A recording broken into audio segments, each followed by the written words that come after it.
Welcome to our comprehensive guide on how to repost a thread in X. Reposting a thread allows you to share valuable content with others or bring attention back to an important discussion. In this video, we'll walk you through the step-by-step process. Let's get started. Step 1. Open X on your device.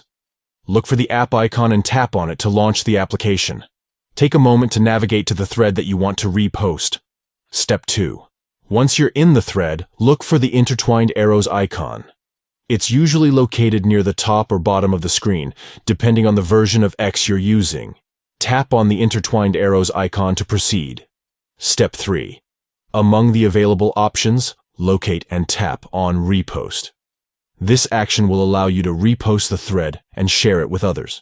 By following these simple steps, you can easily repost a thread in X and share valuable content or bring attention back to important discussions. Reposting threads in X is a great way to engage with your community, circulate relevant information, or spark new conversations. It's an effective method to keep the dialogue alive and foster meaningful interactions. If you found this guide helpful, please consider giving this video a thumbs up and subscribing to our channel for more X-related tips and tricks. Thank you for watching, and may your thread reposting experiences in X be seamless and impactful.